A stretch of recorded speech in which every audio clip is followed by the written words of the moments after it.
Buenos días, bienvenidas y bienvenidos a una nueva edición del taller Interfacultades, uno de los ciclos propios del Vicedecanato de Actividades Culturales e Investigación de nuestra Facultad de Filosofía y Letras, que hoy tiene el privilegio y el gustazo de acoger la conferencia titulada Literatura y Arquitectura de Lima la Horrible al marco incomparable sevillano, que dictará a continuación Fernando Iwasaki dentro del Seminario Internacional Casas de Cita, lugares de encuentro entre la literatura y la arquitectura.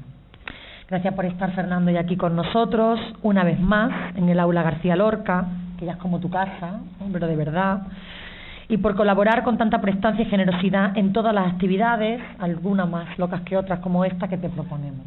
De verdad que es algo que te agradezco personalmente. Por eso, y porque Fernando Iwasaki es de sobra conocido, no necesita presentación. Tan solo recordaré que este escritor peruano es además historiador, investigador y docente, es profesor de la Universidad de Loyola. Ha obtenido reconocidos premios por publicaciones imprescindibles para cualquier amante de la literatura en lengua española, como Ajuar Funerario, El arte de amar, España parte de mixtos premios o Libro del mal amor. Su uso de la parodia y la ironía lo emparentan con Guillermo Cabrera Infante, y la sutileza de su densidad verbal nos remite a Borges y a Cortázar, así como el telón de fondo de sus textos históricos también tiene reminiscencia de Vargas Llosa.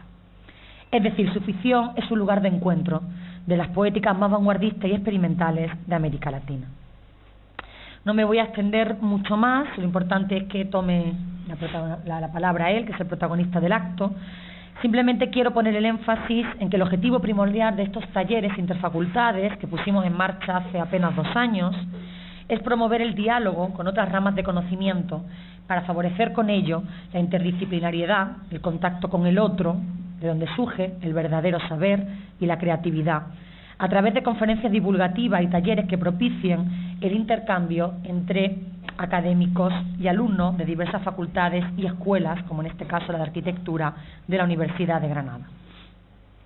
Con este horizonte está pensada la conferencia que presentamos hoy, donde se encontrarán la literatura y la arquitectura, unión que ya se hace carne en la misma figura del propio Iwasaki, porque él pertenece a esa estirpe de escritores arquitectos, como uno de sus maestros, Vargas Llosa, que proyecta y construye con palabras auténticas edificaciones, ciudades narrativas. Incluso muchos de sus textos funcionan como laberintos lingüísticos de asociaciones de ideas insólitas y casi ludópatas, en los que el lector se pierde para luego encontrarse de nuevo, siempre en otro lugar. Como en las grandes obras de arte, aquellas que nos proporcionan una visión instantánea, dice Ricardo Piglia, y le cito, que nos hace descubrir lo desconocido, no en una lejana tierra incógnita, sino en el corazón mismo de lo inmediato.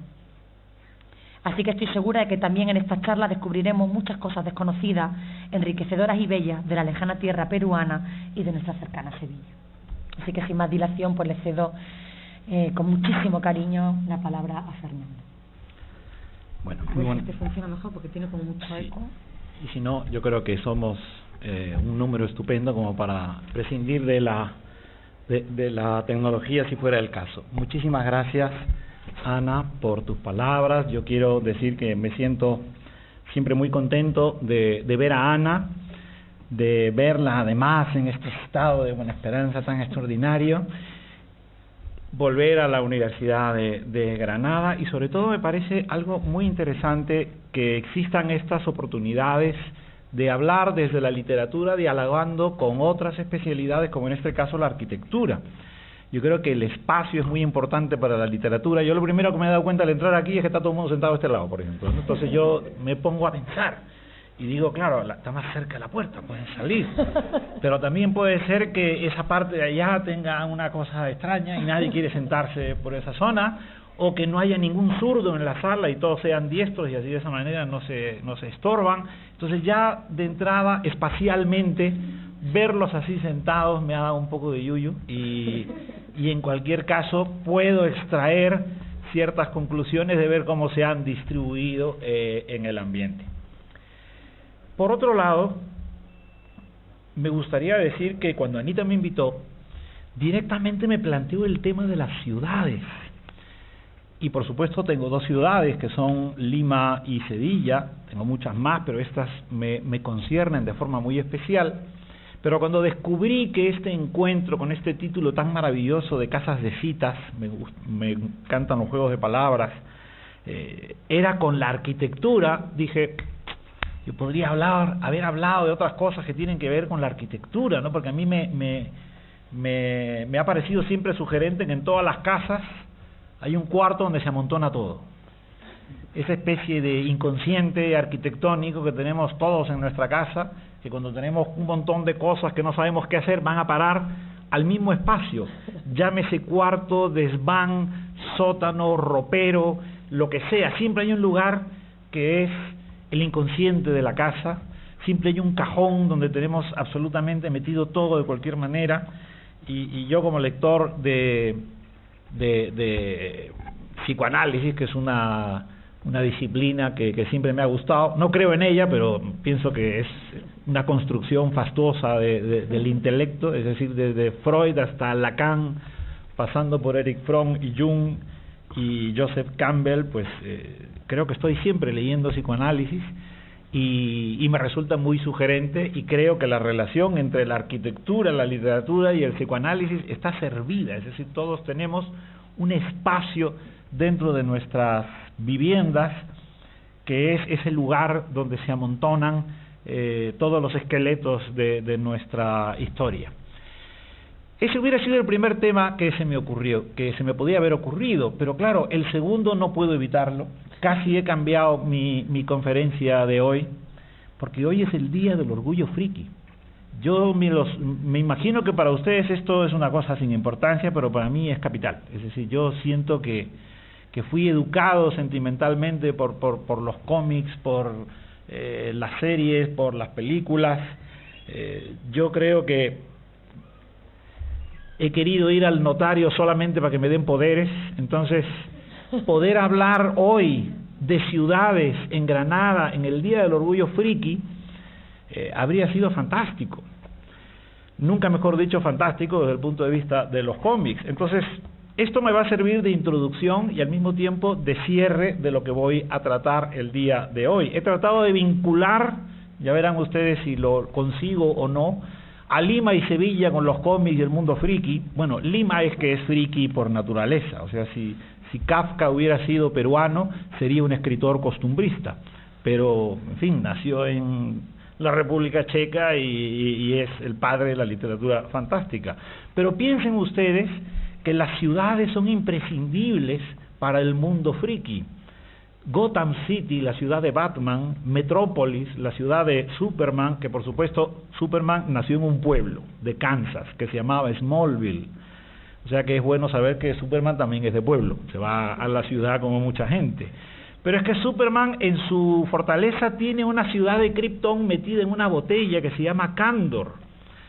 Existe otra ciudad que comparten distintos superhéroes, que es Atlantis, es la ciudad de Aquaman y la ciudad de Namor. Coast City es la ciudad de Linterna Verde. Attilan es la ciudad de los Inhumanos. Central City es la ciudad de Flash. Midway City es la ciudad de Hawkman, el Hombre Halcón. Star City es la ciudad de Flecha Verde, de Green Arrow. Es curioso cómo en el manga, por ejemplo en Dragon Ball, existía la ciudad del este y la ciudad del oeste, que después se transforman en Satan City, después de luchar contra Célula. Es decir, que el mundo de los cómics requiere de la ciudad, que es un punto de partida que deseo subrayar en esta conferencia. El cómic es un género que requiere el mundo urbano, el espacio urbano. Es más, hay superhéroes que no existirían sin una ciudad. Spider-Man o el Hombre Araña, como ustedes quieran, en Sevilla no tiene nada que hacer, porque dar vuelta alrededor de la catedral sería su única posibilidad. Y ya no les digo nada de Spider-Man, pues no sé, en Murcia. Spider-Man en Murcia, pobrecito mío, estaría completamente colgado, nunca mejor dicho. Entonces, el cómic reclama la ciudad. Entonces no es casual que cuando hablemos de espacios arquitectónicos y literatura, la ciudad aparezca como un mundo plástico muy interesante. Mi esposa, que es profesora de dibujo de Bellas Artes en un instituto en un pueblo de Sevilla, donde Spiderman no tendría nada que hacer, ella siempre se quejaba de que sus alumnos no prestaban atención a veces a las clases de perspectiva, de dibujo. Entonces yo le dije, muy fácil, coge este cómic de Spiderman que tengo yo en casa, un montón de colecciones, proyéctalo y traza tus horizontes y tus líneas. Ya estaba al día siguiente todo el mundo haciendo su trabajo. Es decir, el mundo urbano de los cómics es un mundo además donde colaboran una serie de profesionales del dibujo que tienen un gran conocimiento de las arquitecturas. Creo que todos los que hemos leído cómics hemos visitado ciudades y concretamente Manhattan antes de ir a ella, si es que hemos tenido esa posibilidad. Por lo tanto, en estas primeras palabras deseo dejar claro que el espacio urbano es un espacio que está estrechamente ligado a ciertas expresiones culturales y literarias, como en este caso el cómic, y de ahí paso a la literatura. En realidad no me interesa hacer ni sociología ni estrictamente filología, sino que probablemente a través de los estudios culturales o de una mirada más o menos próxima a los estudios culturales, lo que deseo es compartir ustedes una sensación de placer. Para mí, por encima de la filología, por encima de la sociología, por encima de cualquier disciplina está el placer. Si no estamos en lo que estamos por placer, creo que no tiene sentido participar en muchísimas de las cosas como nos embarcamos tantas veces desde el mundo académico. Y fíjense, así como ciertas novelas inglesas suponen el campo, además un campo creado por los escritores ingleses que solo existe en la literatura inglesa, porque cuando uno recorre el campo británico in situ, no ve ese mundo de Jane Austen, no ve ese mundo de Dickens, no ve ese mundo de Chesterton. Ese campo británico solo existe en las novelas de los escritores británicos. Pues de la misma manera, ciertos géneros narrativos, comencé por el cómic, suponen la ciudad. La novela negra, por ejemplo, el cuento policial, suponen la ciudad. ¿Dónde nace el cuento? El cuento policial nace en las obras de Edgar Allan Poe, que como Edgar Allan Poe sí vivía en pueblos pequeños de los Estados Unidos. Boston no era todavía en el siglo XIX lo que es hoy, Baltimore no era en el siglo XIX lo que es hoy. ¿Qué hizo Edgar Allan Poe? Situar los crímenes de la calle Morgue en París, porque él sí se imaginaba que la ficción que él quería construir necesitaba una ciudad, y la ciudad por excelencia para él era París. La novela negra requiere la ciudad. La novela negra es casi el correlato inevitable del género policial, pero no es propiamente un cuento policial la novela negra. El cuento policial es este cuento que crea Edgar Allan Poe con detectives razonadores como Dupin, y de Dupin sale Sherlock Holmes, y de Sherlock Holmes sale el padre Brown, y del padre Brown sale el detective Chang. Es decir, así hasta llegar a Isidro Parodi en Borges, hay un linaje de detectives razonadores. En cambio, la novela negra supone un policía que es tan canalla como los criminales que persigue, y ese policía actúa en un espacio que siempre es la ciudad, porque la ciudad es el espacio de ficción por excelencia, es el territorio donde ocurren, como si entrecomillara la expresión ocurren, donde siempre ocurren las cosas. Allí transcurren las aventuras, los adulterios, las transgresiones, las revoluciones, los crímenes, los asesinatos. No quiero decir que nada de esto ocurra en el campo, por supuesto que en el campo hay adulterio, pero te pilla más rápido. En el campo es muy complicado, en los pueblos tener otro tipo de conducta. La ciudad es el infinito, la ciudad es el espacio donde la literatura experimenta un crecimiento extraordinario. Las revoluciones, he mencionado, piensen en Los Miserables. Una novela como Los Miserables necesita una ciudad escenario como París, incluso sus entrañas, Jean Valjean huyendo por las alcantarillas de París, por la gran cloaca del mundo. Eso es no solamente la ciudad que vemos, sino la ciudad interior. Entonces todo eso tiene ese espacio urbano que lo hace poderoso, que lo hace especial. La ciudad consiente espacios interiores que se convierten en no lugares. Si a mí no me dicen que Jean Valjean va por las alcantarillas de París, yo podría pensar que son las alcantarillas de Nueva York, podría pensar que son las alcantarillas de Londres, podría pensar que son las alcantarillas de Berlín, porque probablemente las alcantarillas de cualquier ciudad del mundo son iguales, como son iguales las afueras de las ciudades. Ustedes aterrizan en Fiumicino, aterrizan en Orly, aterrizan en Barajas, y mientras se dirigen hacia las ciudades que son su destino, ustedes van viendo una sucesión interminable de polígonos y barrios marginales, y podría ser Francia, podría ser Italia, podría ser Alemania, pero podría ser también Perú, podría ser Buenos Aires, podría ser Río de Janeiro. Las afueras de las ciudades son todas parecidas.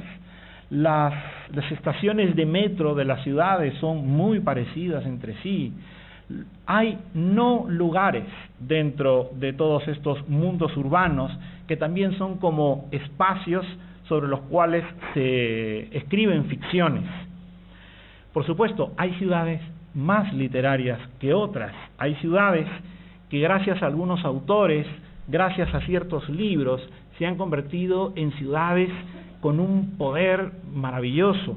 Existe el Dublín de Joyce, existe el París de Proust, existe la Barcelona de Vilamatas o la Habana de Cabrera, pero también existe el París de Cortázar, es decir, no solamente el París de Proust.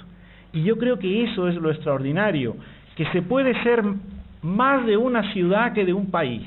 Incluso se puede ser de una ciudad y no del país.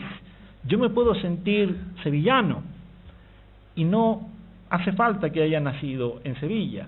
Muchos nos podemos sentir neoyorquinos, entre comillas, y no hemos necesitado nacer en Nueva York, o sentirse granadinos, o sentirse barceloneses.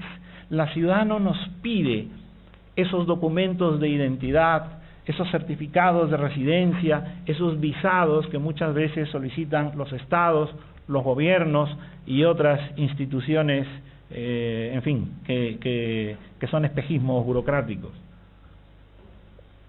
Podemos sentirnos de una ciudad, podemos ser de esa ciudad, y sin embargo esa empatía, esa decisión, esa conciencia, esa voluntad muchas veces está animada por la ficción, que es lo más fantástico.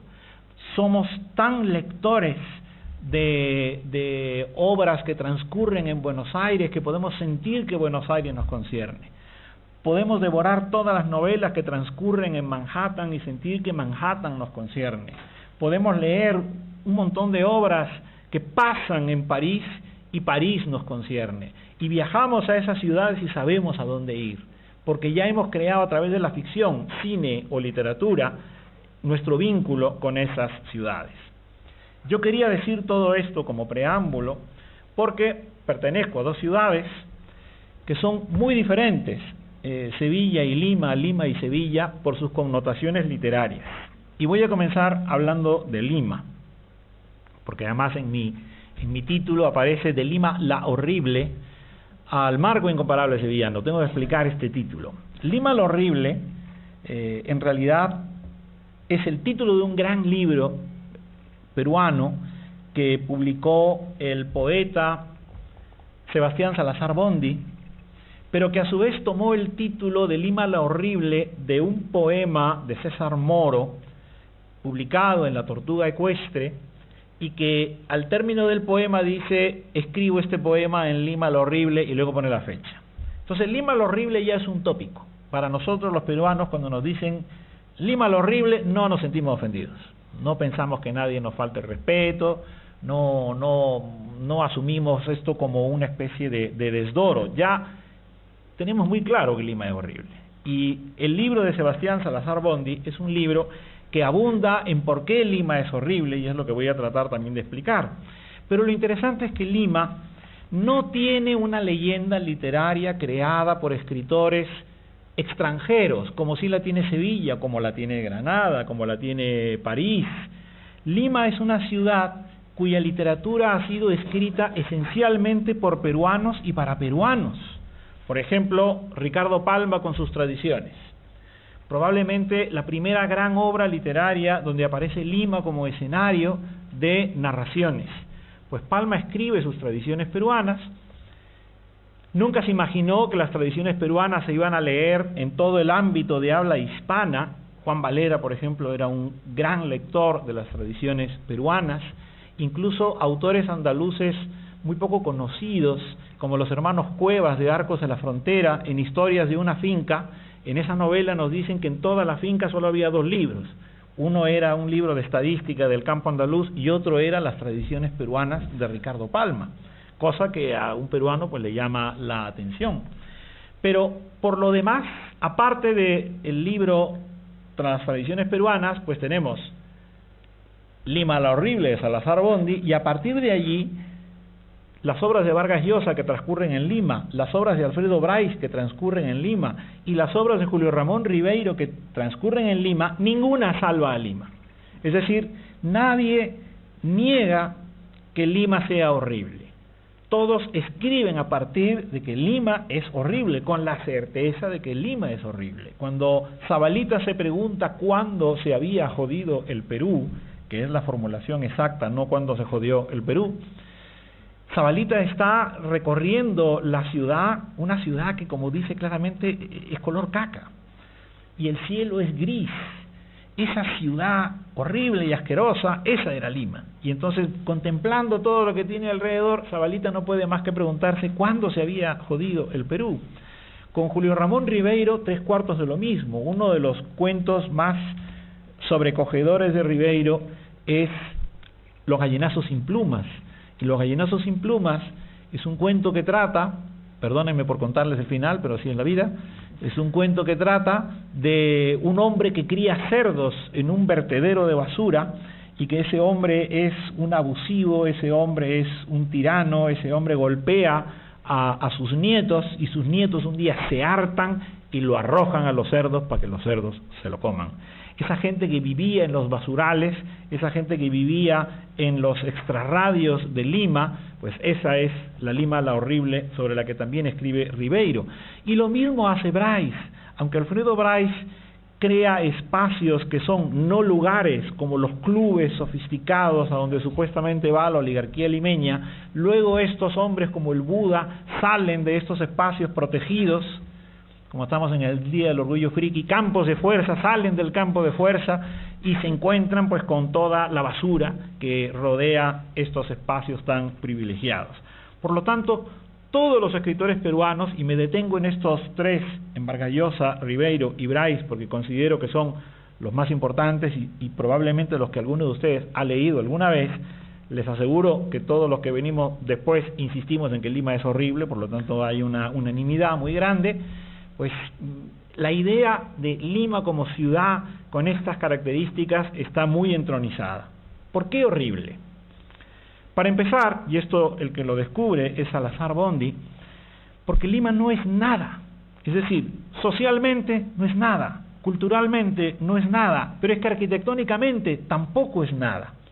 Los edificios de Lima suelen ser feos, suelen ser pastiches, suelen ser edificios que imitan torpemente edificios de otros lugares, y como los barrios residenciales de Lima han ido abandonándose a medida que el pueblo iba acercándose a ellos, resulta que Lima es como un mausoleo de arquitecturas. Cuando uno quiere saber qué estilos arquitectónicos más o menos dominaron alguna vez la ciudad a lo largo del siglo XX, lo único que tiene que hacer es recorrer los edificios que la alta burguesía peruana fue abandonando. Es decir, antes vivían en el centro, luego se fueron hacia la zona de Miraflores y San Isidro, luego se fueron hacia Surco y luego se fueron lo más lejos posible. Una cosa que a mí me llama la atención en Lima es cómo Lima tiene costa y por lo tanto tiene playas. Yo me acuerdo que entre clase y clase en la universidad podía ir a la playa, que es una cosa extraordinaria. Eso lo podrán hacer en Málaga, me imagino, en Huelva, pero aquí estamos fastidiados. Ya en Sevilla ni les digo. Pero ahora en Lima la gente va a la playa, pero va a la playa a partir de 120 kilómetros de Lima. Es decir, teniendo la playa ahí, el burgués limeño, el aristócrata limeño, el oligarca limeño, tiene que irse siempre cientos de kilómetros para no entrar en contacto pues con las masas populares, que es una cosa que llama muchísimo la atención y explica muchas cosas de las novelas de Alfredo Bryce. Ahora, curiosamente, Lima tiene una leyenda urbana, nunca mejor dicho urbana, subrayo, que es como situar en el pasado una época de gloria. Lima tiene nostalgia de lo que fue. ¿De lo que fue qué? ¿Qué fue? Claro, sabemos que fue capital de virreinato, pero a medida que vamos retrocediendo y analizamos cómo era el virreinato limeño, de esto puedo hablar con conocimiento de causa porque me he ocupado de ello muchas veces. Lima era una ciudad que, por supuesto, también como las metrópolis del siglo XVI y XVII, no tenía alcantarillas, entonces se formaban grandes acumulaciones que se llamaban muladares, pero los muladares no son otra cosa que los excrementos de la ciudad, de hombres, animales, más cadáveres, etcétera. Los muladares limeños tenían una altura tan grande que después de los terremotos eran la causa de la caída de las torres de las iglesias. Imagínense ustedes la torre de una iglesia y el muladar al lado creciendo hasta que eso podría las paredes y se caían los campanarios. Entonces esto ocurría realmente en Lima, donde los gallinazos formaban parte del paisaje, de ahí los gallinazos sin pluma también de Ribeiro. Si nosotros cuando éramos niños contemplábamos los gallinazos con la basura de Lima contemporánea, ya no les digo el gallinazo en el siglo XVI, en el siglo XVII. Esa nostalgia de lo que fue Lima, esa leyenda de Lima como perla del Pacífico, como la Sevilla de América, que esto es lo más interesante y por eso voy a conectarla con Sevilla, pues hace que a medida que uno va retrocediendo en el tiempo para saber qué fue Lima, llega un momento en que no puede seguir retrocediendo más. Y verdaderamente Lima nunca fue nada, nunca fue una ciudad que tuviese un esplendor arquitectónico, un esplendor cultural, y sin embargo queda esa leyenda. Y es muy interesante su conexión con Sevilla, porque al decir que Lima fue la Sevilla de América, que es algo que repiten muchísimos autores, yo las conecto casi por la canción del puente a la Alameda. Solo hay dos ciudades del mundo donde podemos hacer el recorrido del puente a la Alameda, Lima y Sevilla. Del puente de Triana a la Alameda de Hércules, del puente a la Alameda de la canción de la Flor de la Canela. Son dos ciudades que hasta se pueden unir por eso, pero por poco más. Entonces me gustaría ahora pasar a Sevilla. Sevilla sí nace como una metrópoli, Sevilla sí nace como una ciudad que fue importante en Roma, era la Bética. Esto es una cosa que a los sevillistas les molesta mucho. Todos los habitantes de Sevilla son béticos porque era la Bética, pero en fin, hay gente que lo niega. Pero en Sevilla nacen dos emperadores romanos, Adriano y Trajano, son sevillanos y yo creo que esto es una cosa divertida. Sevilla fue una ciudad importante en la Edad Media y por supuesto Sevilla fue una ciudad muy importante en el Siglo de Oro. Fue además una ciudad multicultural. Esto es algo que me encanta repetir porque es algo de lo que no se hace a veces suficiente hincapié. El negro andaluz existió, el afroandaluz fue un personaje real. Muchísimas palabras de la lengua española tienen origen africano. A mí siempre me sorprendía cómo la gente decía, había mogollón de personas. Mogollón es una palabra africana. Mojiganga es una palabra de origen africano. Perendengue es una palabra de origen africano. Cuando en un partido de fútbol hay una pelea, una tangana es una palabra de origen africano, como tenemos varias en América Latina. ¿Dónde está ese afroandaluz? Ese afroandaluz se extinguió en las guerras de independencia, porque los batallones de pardos iban a la vanguardia contra el ejército napoleónico y la artillería los destrozó. Casi todos los varones afroandaluces murieron. Se extinguieron también por las mezclas, por la miscigenación, los mestizajes, sobre todo con los gitanos, Nosotros tenemos una idea del gitano que racialmente es huidiza, porque yo por una parte puedo ver a Lebrijano, al cantador, a Pedro Bacán, su primo, rubios, ojos azules, pues son gitanos también, ¿no? Pero luego veo a otro gitano, Chocolate, otro cantador flamenco, en fin, muchos más, y son casi racialmente negros. Y esto es porque el mestizaje de los negros se produce en Andalucía con las clases sociales más bajas que coincidían con los gitanos, razón por la cual en el arte flamenco hay una impronta africana muy potente que recién ahora está comenzando a ser estudiada. Pero el negro andaluz está en Lope de Vega, el negro andaluz está en las novelas ejemplares de Cervantes. Recuerden ustedes El celoso extremeño, cuando el galán quiere conquistar a la esposa del extremeño rico, el que le abre la puerta es un criado negro que se la abre porque le dice que le va a enseñar a tocar la guitarra. Y dice Cervantes, y como los negros son tan aficionados a la música y en todo lo cantan y lo bailan, entonces ya desde esa época viene toda esa idea, pues lo persuade, lo convence y entra. Góngora escribía coplillas con palabras africanas, namblú, namblú, aligú, y esas expresiones son también de origen africano. Entonces, ese negro andaluz existió en Cádiz y Sevilla, luego se extingue. No es casual el flamenco tan fuerte que hay ahí con ritmos de 4x4 y ritmos de 3x4 que están emparentados con las melodías africanas. Pero Sevilla era eso. Sevilla era en el siglo XVI una ciudad que tenía población africana, por supuesto la población peninsular, era la puerta de América. Sevilla era una ciudad, junto con París y con Roma, las únicas ciudades del siglo XVI que pasaban de los 75.000 habitantes. O sea, háganse una idea de que Sevilla era verdaderamente una metrópoli. Y sin embargo Sevilla, no como Lima, pero más o menos en ese estilo, cuando deja de ser cabeza del monopolio comercial, cuando deja de ser la ciudad desde donde se controlaba todo el comercio con América, empieza una decadencia, empieza un deterioro y por supuesto empieza también una leyenda de nostalgia de esa época de oro sevillana. En las costumbres mismas urbanas de Sevilla nosotros encontramos el eco de una aristocracia que mantiene sus costumbres, por ejemplo la fiesta de los toros, la misma feria. Hay como una idea de una aristocracia rural que está en constante decadencia desde que pierde su esplendor original. Y sin embargo Sevilla es una ciudad territorio de óperas. Hay más de 100 óperas que se inspiran en Sevilla. Pensemos solamente en las más famosas, pensemos en las bodas de Fígaro, pensemos en Don Giovanni, Don Juan, pensemos en Carmen. Es decir, y no digo ya La fuerza del destino y muchas más, hay más de 100 óperas que tienen como espacio de ficción musical la ciudad de Sevilla. Entonces, esto es así porque el prestigio de Sevilla verdaderamente era importante en toda Europa. Por no hablar de la cantidad de libros de viajes o libros de ficción donde Sevilla tiene una relevancia enorme.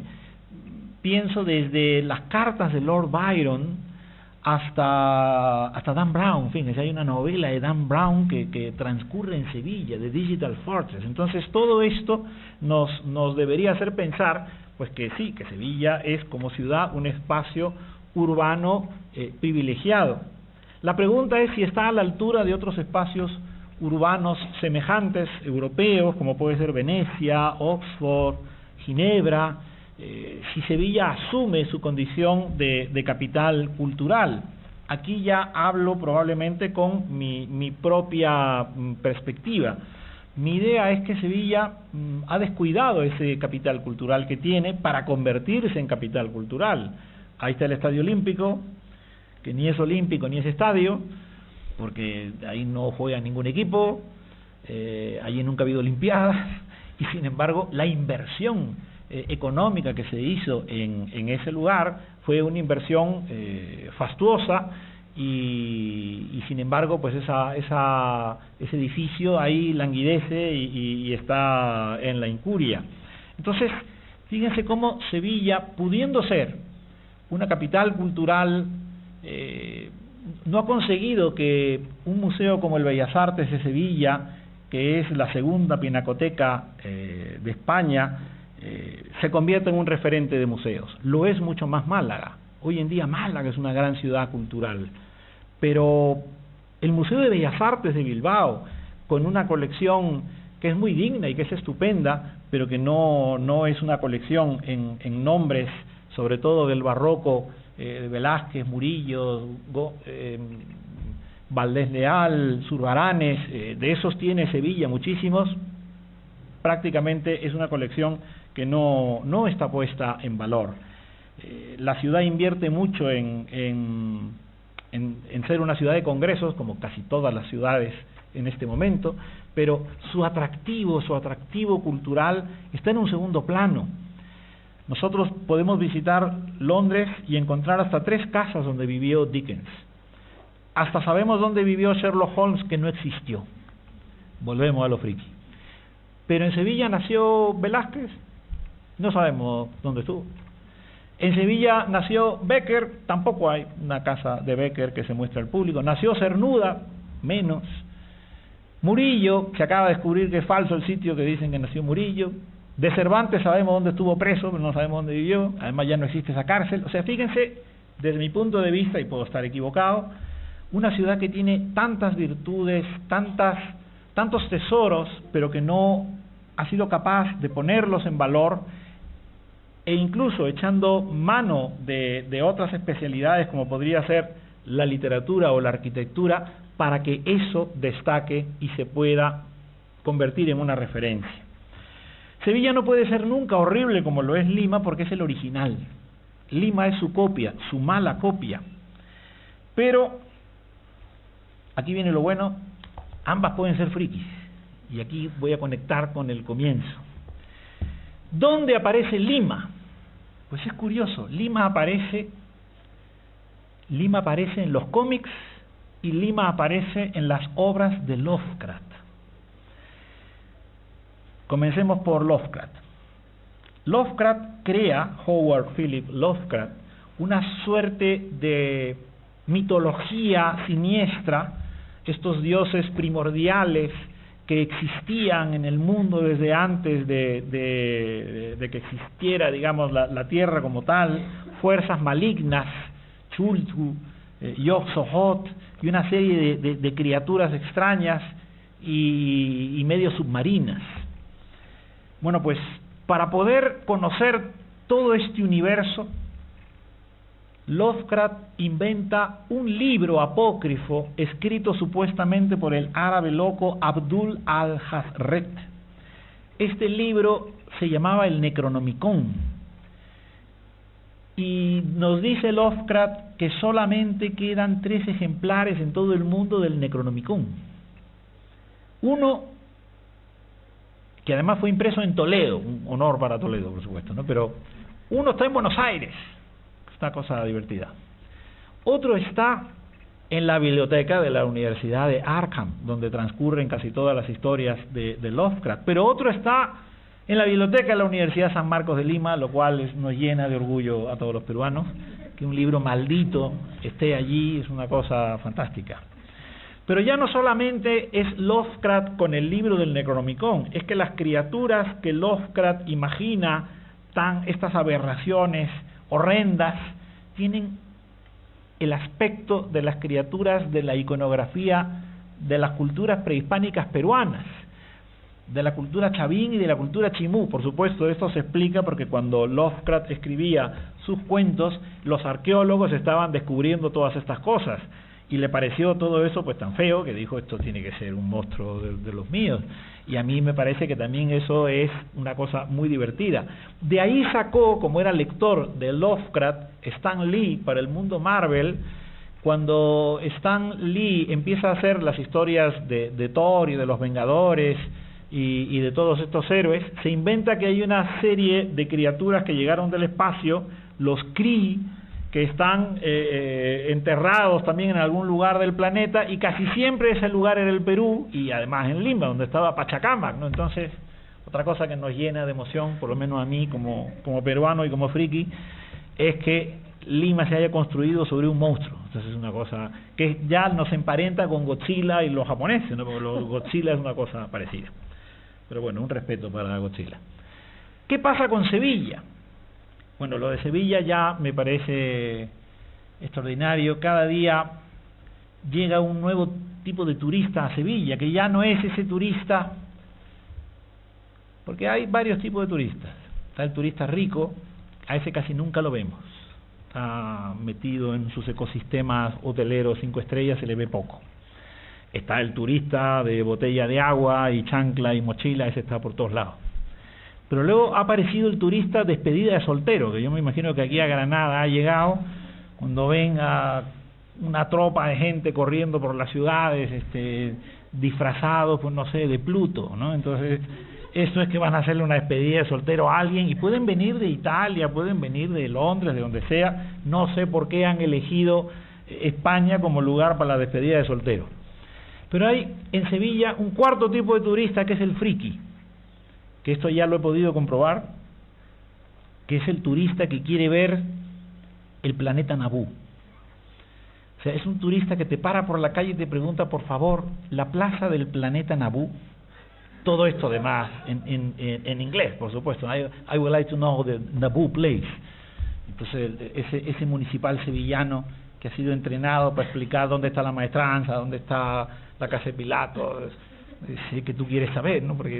Pero Naboo place es porque en la Guerra de las Galaxias, lo digo para el que no ha sido convertido al friki, pero en la Guerra de las Galaxias, en el ataque de los clones, hay una escena que transcurre en la Plaza de España de Sevilla, y eso es precisamente la plaza del planeta Naboo, que el turista va a Sevilla a buscar.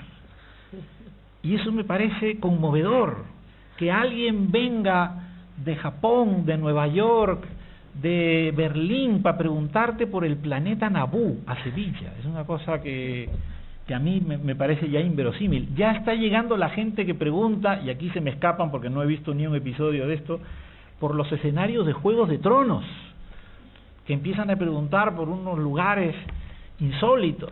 Entonces yo siento que el destino de ciudades como Lima y Sevilla, a falta de y encima las setas de la Encarnación que tenemos en Sevilla, yo pienso que para Blade Runner 2084 es el escenario ideal para que un replicante acabe con la raza humana. Es decir, que ya, si ustedes recuerdan el Blade Runner original de 1982, cuando el replicante está a punto de matar a Harrison Ford y le dice: yo he visto cosas que ustedes los humanos jamás entenderían, he visto tormentas de rayos C, he visto, en fin, todo lo que el parlamento que suelta, que es maravilloso, y que todo se perderá como lágrimas en la lluvia. Bueno, pues la seta de la Encarnación es el lugar donde van ya todos estos frikis que han visitado el planeta Naboo, que han visitado el escenario Juego de Tronos, todos terminan en las setas.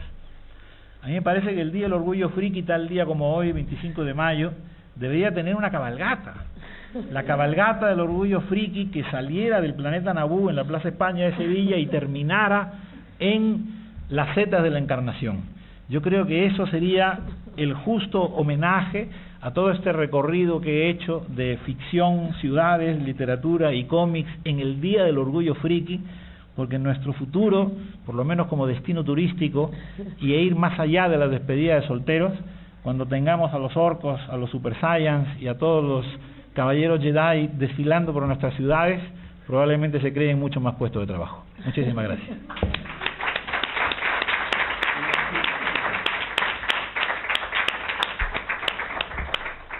Ay, Fernandísimo, muchísimas gracias por tu fantástica. Carla, si alguien quiere hacerle alguna pregunta o comentarle algo a Fernando. Les he tirado un rayo. A usar tus superpoderes. A mí realmente se me ocurre que hasta qué punto, igual que, por ejemplo, Bach se construye a partir de Jane Austen o Londres a partir de Dickens. ¿Hasta qué punto la literatura no es más un instrumento de civilización,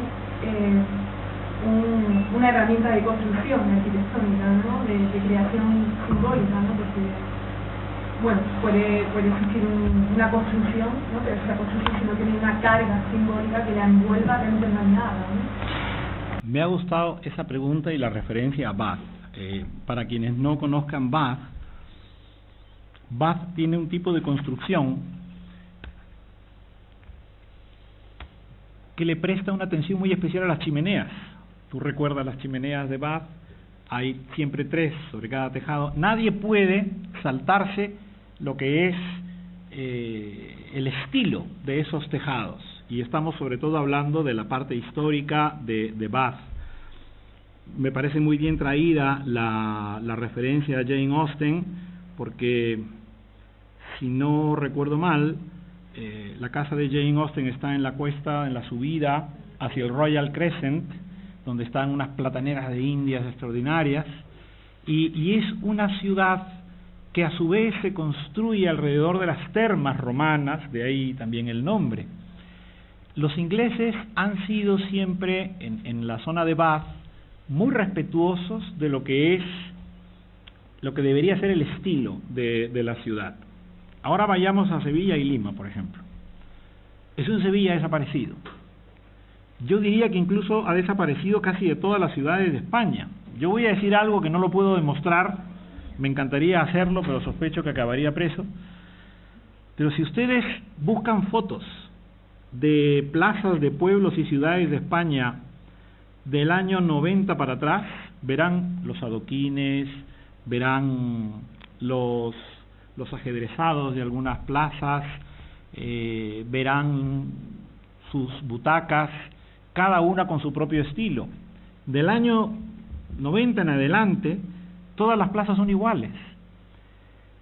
Alguna vez me interesé, hice preguntas, hasta que me di cuenta que mi pregunta era impertinente, pero había constructores, determinados constructores, que hicieron un negocio con todos los ayuntamientos de venderles una cantidad de material en bruto, y además iban aportando el diseño arquitectónico de las plazas. Es decir, que yo puedo estar en una plaza de Navarra y puedo estar en una plaza de Huelva, es la misma plaza, el mismo mobiliario, la misma distribución, porque el proveedor prácticamente entregaba todo. Yo siento que eso conspira contra la ficción, o a lo mejor ofrece otras posibilidades. Rouen es una ciudad que la conocemos por las novelas de Flaubert. Cuando Madame Bovary pasea por Rouen, Flaubert con gran minuciosidad nos describe la calle. Todo eso lo destruyó la Guerra Mundial, porque Rouen fue bombardeada, y es una pena que se haya salvado muy poco de esa ciudad. Felizmente la casa de Flaubert permanece, pero la posibilidad de hacer literatura o de rescatar a través de la literatura esas construcciones, y cómo mutuamente la literatura construye y la arquitectura consiente la construcción, y por eso la referencia a Jane Austen y Bath me parece muy interesante. Yo creo que eso es así, por supuesto. En las obras clásicas, por ejemplo, Roma tuvo mucha literatura, pero en esas obras romanas, latinas, clásicas, no existe la ciudad. El arquetipo del poeta latino era el poeta que a su vez cultivaba, que a su vez tenía un huerto. Eso era lo que le gustaba a Montaigne. Montaigne siempre dice: me moriré rodeado de mis coles, en mi huerto. Montaigne vivía en una torre que todavía pueden ustedes visitar a las afueras de Burdeos. No existía la ciudad. La ciudad como construcción literaria se va haciendo a la par que las ciudades. O sea, la pregunta me parece muy pertinente por eso. Cuando empiezan las ciudades a crecer, crece con ella la literatura, crece la pintura. El Renacimiento, sobre todo en el Cinquecento, más que en el Quattrocento, nos muestra a los pintores construyendo arquitecturas de fondo en sus imágenes con escenas religiosas y bíblicas, pero pintaban las ciudades. A mí me interesa mucho en en las clases, en la universidad, poner una viñeta de un cómic Marvel que se ve en Manhattan y poner un cuadro de cualquier pintor frangélico, poner Mantegna y vean cómo está en la viñeta del cómic y en el cuadro del Cinquecento la ciudad de fondo, porque donde el artista que quería escapar de la representación del dogma en el arte, donde podía demostrar su capacidad era pintando la ciudad y construía la ciudad mientras estaba representando el mundo. Ya no importa tanto lo que la ciudad ha sido, sino lo que queda de su representación, porque realmente es lo que nos llega a nosotros. Exactamente, y la representación de la ciudad. Por eso lo que me parece tan triste en la pintura cusqueña colonial es que a los pintores indígenas les daban estampas flamencas. Entonces toda la pintura cusqueña del siglo XVIII están las escenas de, digamos, de la historia sagrada que ellos pintaban, pero con escenas de fondo de estampas flamencas. Acabo de estar en Nijmegen, en Holanda, visitando, en fin, la universidad, pero fui a ver una iglesia y me encontré con los mismos paisajes, pero estos sí flamencos, pintados por flamencos, y yo pensaba, aquí le meto una escena cusqueña y es lo mismo. Entonces eso es interesante también, porque ese pintor cusqueño que en 1600, 1700 pintaba una escena con un paisaje flamenco detrás, teniendo el mundo andino a su alrededor, pero tenía que pintar pues una escena de cualquiera de estos lugares de Holanda o de Bélgica. ¿Cuál es su referencia real con el mundo que le rodeaba? El pintor italiano al menos estaba situando su escena alrededor de un espacio arquitectónico urbano que él mismo estaba sublimando, como tú dices, ¿no? O sea que me encanta la pregunta que me has formulado.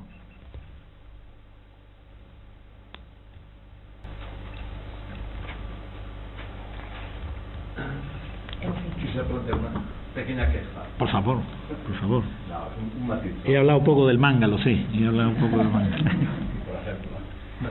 No, solo un pequeño matiz, porque estoy de acuerdo sobre lo que has comentado al principio, sobre las estaciones de metro, los estudios metropolitanos y los no lugares, ¿no? Bueno, sobre eso he estudiado. No, el matiz es este. Es cierto que una estación de metro es un lugar anónimo de encuentro, digamos, equiparable a las autopistas, al aeropuerto, supermercados, etc. Pero por otra parte, tiene el punto contradictorio muy interesante, que es también un lugar muy especial y que ayuda a definir la ciudad desde otra perspectiva subterránea, ¿no? Y uno dos o tres ejemplos. No sé si conoces el metro de Lisboa. Las estaciones no lo suficiente, no lo suficiente. Extraordinarias, con citas de Confucio, de Foucault, de son pequeños tratados de antropología cultural. Luego, las del dentro de 10 años nadie va a saber quiénes eran. El metro de Nápoles es otra maravilla, la caótica, el Vesubio, pero tiene unas estaciones auténticas obras de arte, son catedrales. En Nápoles dicen los que van años en obras, hay un momento local que dice, pero el metro aquí lo estáis construyendo o lo estáis buscando. Porque son obras eternas. O el metro de Estocolmo, por ejemplo. O sea que, no, quería decir sobre eso porque es un... No, yo estoy de acuerdo. Hay un pequeño matiz que le da una personalidad muy... Estoy de acuerdo y sin duda mi generalización no deja de ser una provocación gracias a los arquitectos que están trabajando en las estaciones de metro de muchos lugares.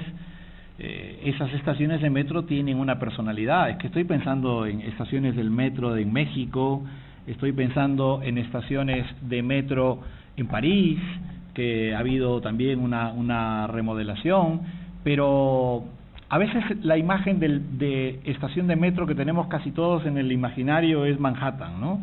Que probablemente sí, o Londres, que sí son estaciones con muy poca gracia, son las más antiguas, ¿no? Y entonces es más esa idea del no lugar, pero por supuesto hay metros que están en este momento en marcha, y hay estaciones que han sido intervenidas para bien por una serie de maestros de la arquitectura que sin duda los han enriquecido. Pero, digamos, la idea del no lugar tiene sobre todo la intención, y voy a ir a la música, este personaje tan divertido de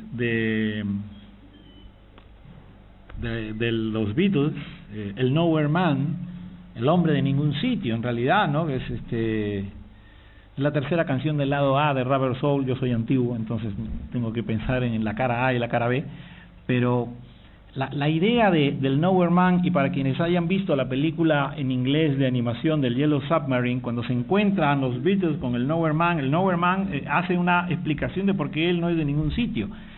Esos son, digamos, para mí los elementos que definen los lugares que a lo mejor no son de ningún sitio, pero que gracias a la intervención de artistas, y muchos arquitectos lo son, los han convertido en lugares únicos, ¿no? Hay paradas de metro donde están las ruinas, los cimientos de determinados monumentos, y eso les da una prestancia especial.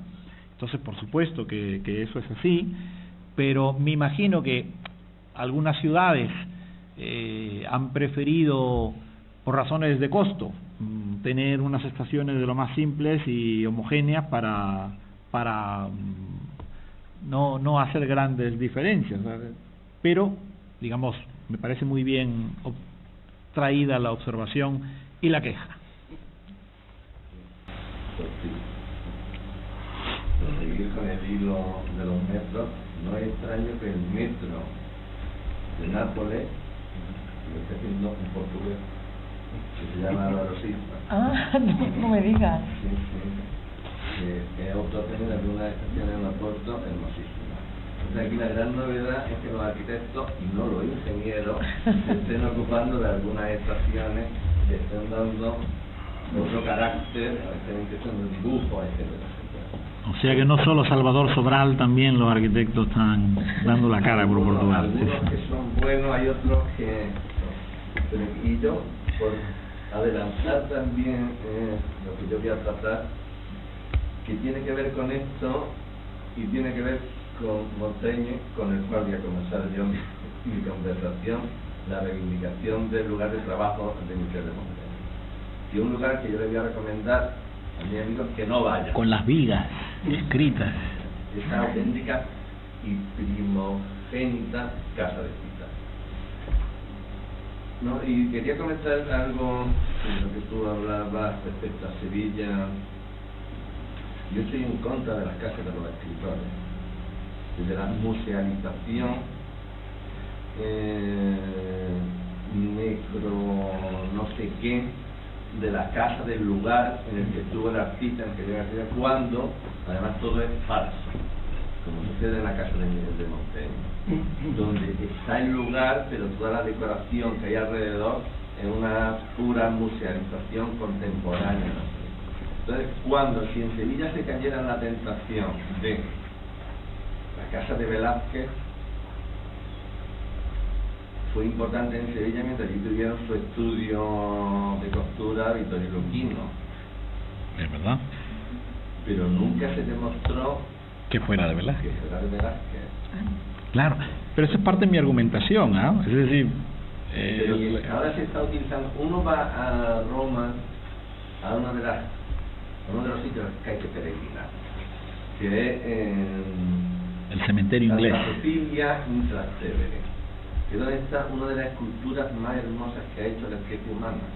Una esculturita de una mujer tumbada con el cuello torcido, que tiene rajada el cuello, una gotita de sangre, de mármol, y un lugar hermosísimo, donde una pieza de Stefano Maderno, donde no va casi nadie. Entonces hay que ver la pieza de rodillas, porque está debajo de un altar como metida en un sarcófago. Y si la ves de arriba, entonces te arrodillas allí como para verla bien, y lo primero que hay es una chapa dorada que pone Estet Lauder financió mi restauración. Si caemos en que ahora López patrocina la casa de Murillo, no sé qué constructora rehabilita el Coliseo, si convertimos la ciudad en un producto no ya cultural, sino mercantil que utilice los nombres de nuestros antepasados para introducir nuevos circuitos, vamos por mal camino.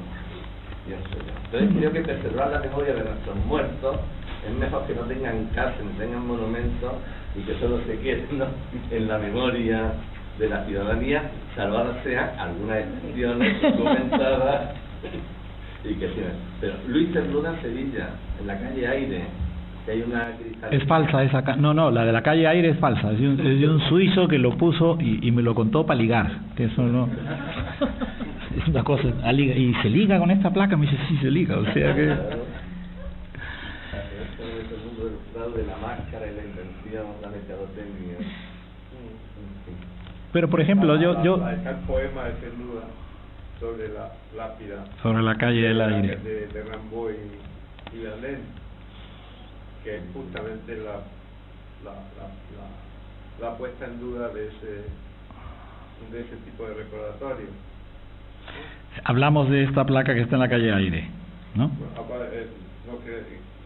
Cernuda tiene un poema extraordinario sobre Verlaine y Rimbaud, pero el poema está montado sobre el gobierno francés o quizá el gobierno inglés pusieron una placa diciendo aquí vivieron tal, y es una especie de puesta en duda de todo el proceso, o sea, de cómo terminan encerrados en una placa unas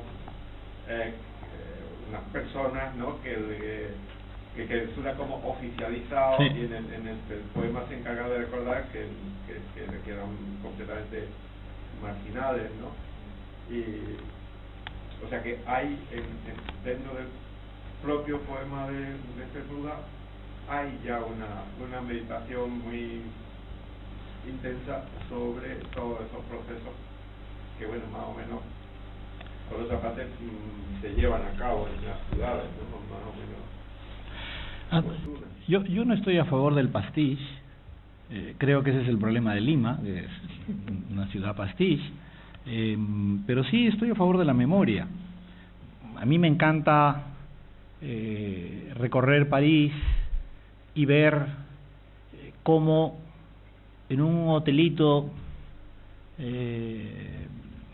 en la Rue de l'Hambre, que Vallejo vivió allí y le llamaba la calle del hambre, pero del hambre que tenía el pobre, están todos los recordatorios de aquí vivió Fujita, aquí vivió, aquí estuvo Neruda, aquí, eso es lo que a mí me parece que permite que una ciudad, su linaje cultural no se pierda. Yo camino por Ginebra y está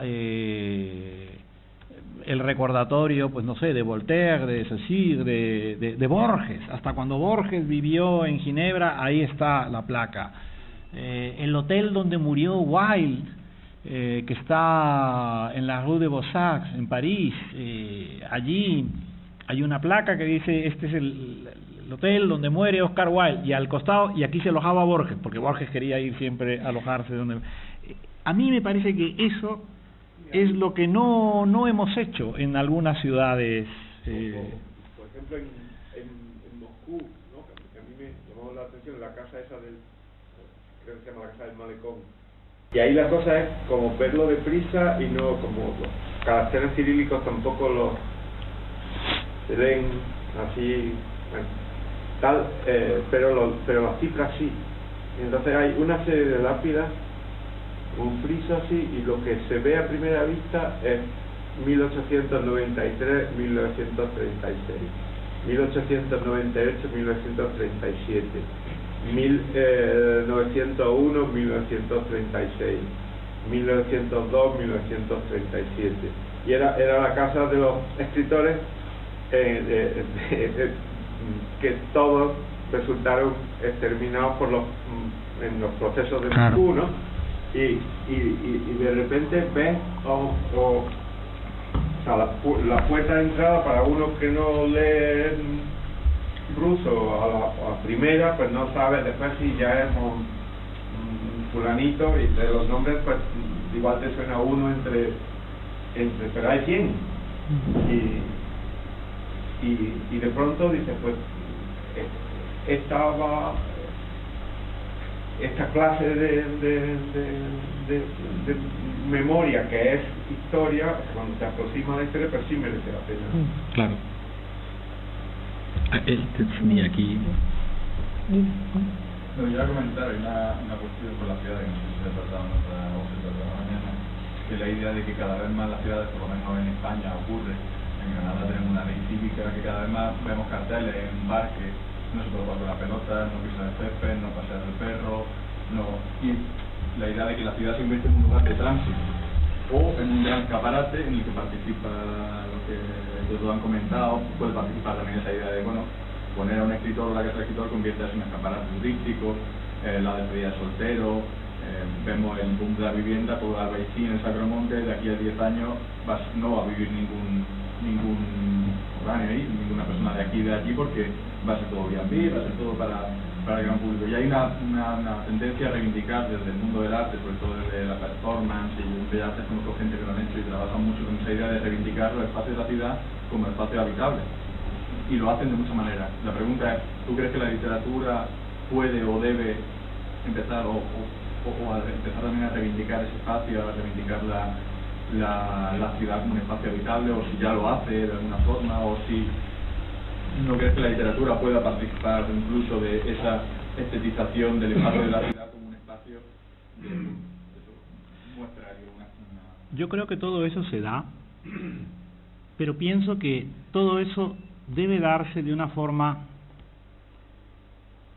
verdaderamente artística, comprometida más con la belleza que como con algo programático. Es decir, yo nunca diría, voy a escribir una novela que transcurra en Sevilla y ahora voy a empezar a dar caña porque no está esto, no hay esto, no. O sea, creo que el arte al servicio al final te produce un arte de mala calidad en general. Yo creo que lo que hace que ciertas expresiones artísticas nos acompañen siempre es de qué manera conectan con nuestras emociones, con nuestros sentimientos. Es lo que tiene la poesía en su forma más pura. Si todos tenemos un número de versos acuñados en el cerebro, es porque son los versos que nos van a acompañar siempre.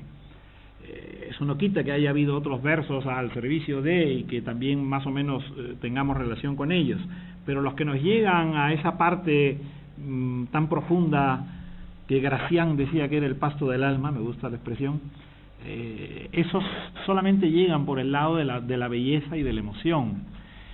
Ahora bien, muchas de las cosas que tú comentas que están poniendo ahora de prohibido han existido siempre, y lo interesante es que ahora quedan como cosas arcaicas. Uno los ve en Berlín, uno los ve en Sevilla. Hay un bar que se llama El Rinconcillo, que tiene un cartel muy grande que dice prohibido el cante, y debajo dice 1800 y pico. O sea, ya era una cosa que se prohibía en tiempos. Y creo que felizmente las sociedades en ese sentido pueden ir, digamos, recordando esas cosas que quedan como testimonios de otra época. Distinto es cuando uno transforma por completo un espacio y ese espacio ya no vuelve a ser. Por ejemplo, yo conocí el barrio Santa Cruz, y conste que yo vivo en Sevilla nada más que hace 32 años, o sea que no tengo una imagen de Sevilla de la década del 70, a partir del año 85. Pero yo conocí en el barrio Santa Cruz lecherías, un sitio donde la gente iba a comprar su leche fresca. De aquí, de 40 años para abajo, nadie ha tomado leche fresca, salvo que haya vivido en el campo. Pero yo me acuerdo, de niño la leche servía y mi madre hacía mantequilla con la nata y qué sé yo. Otra época que va cambiando conforme cambia lo que nos rodea. He visto talleres de encuadernación, he visto a los sastres, conocí a los más o menos artesanos que podría llamar de ese barrio Santa Cruz, y ahora todos son tiendas de souvenirs, que además son los mismos souvenirs que se venden aquí en Granada o que se venden en Croacia o que se venden en Ankara, en Estambul. hay como una industria de la homogenización. Entonces, sí pienso que tiene que haber muchos escritores, incluso cineastas, que recurran a esa reconstrucción de todo aquello que desapareció para mostrarnos esa belleza que dejamos de ver. A mí el cine me ha fastidiado muchos sitios. A mí me encantaba ir a París a la librería Shakespeare and Company porque no iba nadie. Entonces, los que conocíamos la historia de Shakespeare and Company, pues íbamos. Incluso yo he dormido en Shakespeare and Company a cambio de fichar, y te hablo del año 86. Como ya ha salido en varias películas, no hay manera de caminar por Shakespeare and Company. Eso está lleno de gente que dice, ay, aquí besó este actor a esta actriz. Ya, te han dejado. El restaurante donde comía Cortázar, que era el Polidor, ese restaurante, que es un restaurante que tiene un baño que parece un baño peruano, porque es un hueco en el suelo, que es una cosa extraordinaria, pues ya también, como lo usaron en otra película, se ha llenado de turistas. Es inevitable, pero de los dueños de este lugar, el Polidor o del Shakespeare and Company, depende mantener su sitio con esa fidelidad. Y tengo la sospecha de que lo van a hacer, y que la moda y el turismo pasará. Pero ese turismo fetichista existe. Yo soy un turista fetichista, pero de los cementerios. O sea, a mí me encanta ir a visitar a los escritores a sus tumbas mejor que a sus casas. Me siento encima de Proust, ahí en Père Lachaise, y escribo un poquito. De ahí me paso a la de Balzac, que está al lado. Vallejo está en Montparnasse, junto con Ionesco, junto con Beckett, junto con Chorin, junto con Baudelaire. Los cementerios de las ciudades nos indican la personalidad cultural de una ciudad. Yo voy al cementerio de San Fernando en Sevilla, con suerte me encuentro a Paquirri, pero no me encuentro. No hay toreros, sí, hay mucho cantador, pero no queda ni un poeta. Ajá. Perdón, no. Rodrigo, ¿no? Quería... No, una cuestión al hilo del tema del tema, ¿no es cierto?, de la ausencia de lugares de la memoria en Latinoamérica, ¿no? Yo creo que es verdad que faltan, pero a veces también los latinoamericanos pasamos de la raya. Y esto creo, por dar dos casos, nuestros dos libertadores, Simón Bolívar y San Martín. Simón Bolívar, la casa natal, originalmente fue una cosa absolutamente modesta, pero siempre la historia y el mito, al final siempre termina, bueno, esto es muy pequeño para la grandeza del prócer y tal, hoy es una manzana enorme, del original no queda nada, pues al final es una invención.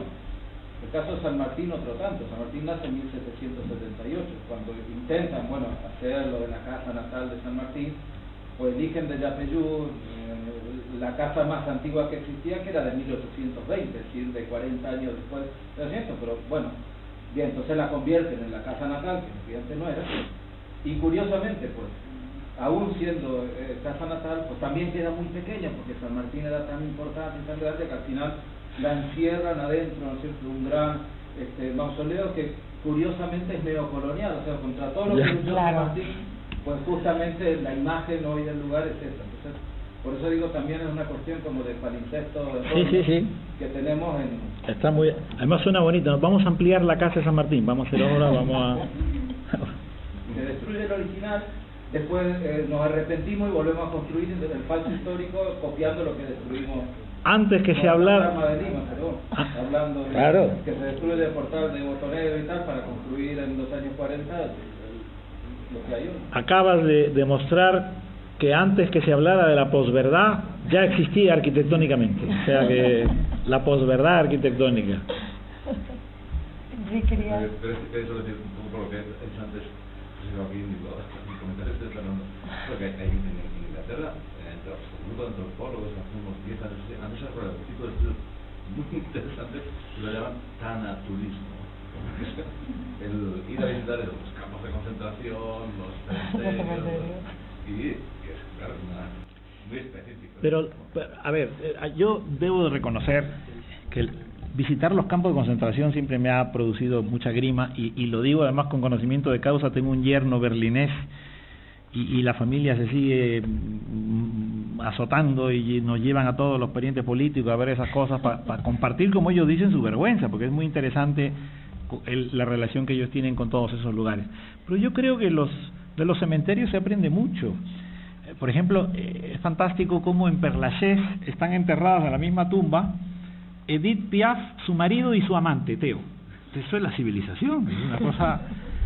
Y en Montparnasse, en la misma tumba, está Cortázar, Carol Dunlop y ahora está Aurora Bernardes también.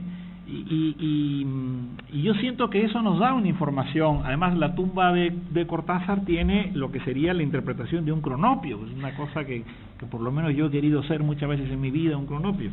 Y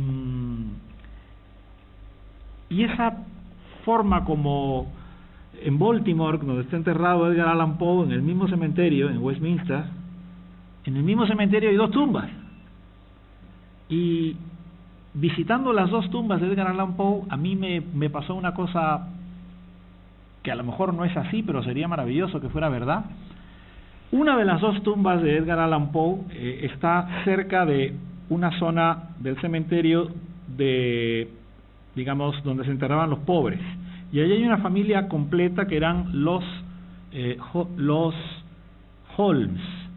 Pero al otro extremo, donde ya empiezan las tumbas de los ricos, hay como un monolito muy fino de los Watson. Conan Doyle, cuando tenía 19 años, se embarcó en un buque ballenero, recorrió la costa de los Estados Unidos y como era un gran lector de Edgar Allan Poe, fue a visitar la tumba. A mí me encantaría pensar que caminando por el alrededor de la tumba de Edgar Allan Poe vio lo que había al lado y anotó en algún sitio, y cuando crea años después a Sherlock Holmes, recordaría que cerca de la tumba de Poe estaban los Holmes y los Watson, y a lo mejor de allí salieron los nombres. No tengo ninguna forma de demostrarlo, pero sería maravilloso que fuera así. En Montparnasse todas las tumbas son muy severas, muy iba a decir rígidas, pero claro, es el rigor mortis, pero bueno, son muy serias, muy solemnes, pero solo las tumbas de 2 latinoamericanos como Cortázar y Vallejo están llenas de papelitos, de gente que les deja a Cortázar le dejan de todo, recortes de Mafalda, boletos del metro de Buenos Aires, una página del Eternauta, que es un personaje de cómic, postales de amor. La mejor, además yo debo reconocer que me pongo a mirar todo lo que hay, y un día vi un papelito y lo abrí y decía: che, ¿qué haces viendo la correspondencia del maestro? Tuve que dejarlo en el sitio y me provocó aplaudir a esa persona. Y en la tumba de Vallejo había también muchísimas cosas, y había un mensaje que era también conmovedor. Decía: Vallejo, no te he leído, pero como peruano estoy orgulloso de que hayas llegado hasta aquí. O sea, al cementerio, ¿no?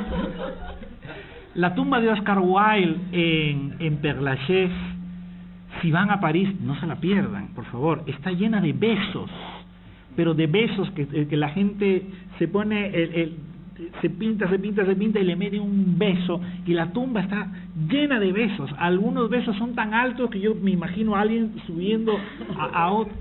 La tumba de Wilde, que fue enterrado por colecta popular en otro cementerio y luego lo trasladaron, tiene una escultura de piedra un poco andrógina que está encima de ese gran monolito, pero esa figura de piedra tenía un órgano sexual masculino que a los pocos meses de inaugurarse esa tumba lo robaron, le pegaron y se lo llevaron. Gran escándalo en París, han profanado la tumba de Oscar Wilde, pero finalmente la policía encontró a los ladrones, era una pareja gay evidentemente, que habían robado esta figura, la colocaron y la volvieron a robar. La policía hizo las preguntas correctas, la volvieron a encontrar, y aquí pasó lo siguiente: el escultor mandó colocar una pieza pero metálica ya alrededor de la imagen, como con una especie de cincho, y el original es el pisapapeles del director del cementerio de Père Lachaise, o sea que el director tiene ahí una cosa con la que sujeta, pero han vuelto a robar este aderezo genital metálico de Oscar Wilde de su tumba. Se sospecha que ya fue directamente fundido y no se ha vuelto a recuperar, pero es que estas tumbas de escritores despiertan ese tipo de furor. La tumba de Joyce en Zúrich, y hacer el peregrinaje desde el bar donde se reunían todos estos autores, es que es una cosa, a mí ese fetichismo yo el tanaturismo, ese tanaturismo yo lo practico. Las casas me parecen interesantes cuando son originales, las casas me parecen lugares importantes cuando son lugares de memoria, pero cuando son pastiche pues no lo comparto, ¿no? Haciendo esa relación de textos literarios que nacen del cementerio, y como había hablado de Robert Shaw, Eleanor Rigby está tomado por formar de una lápida de St. Peter Church, ahí cerquita de Strawberry Field. Mirando pues encontró ese nombre y empezó a desarrollarla para hacer una conexión. Father Mackenzie, un gran hombre. Because the rise and the church were away at me. Bueno, pues si os parece, vamos a dejarlo aquí. Nos vemos en la sesión de tarde a las 5 en punto, ¿vale? Vamos a intentar ser puntual. Muchas gracias, Fernando.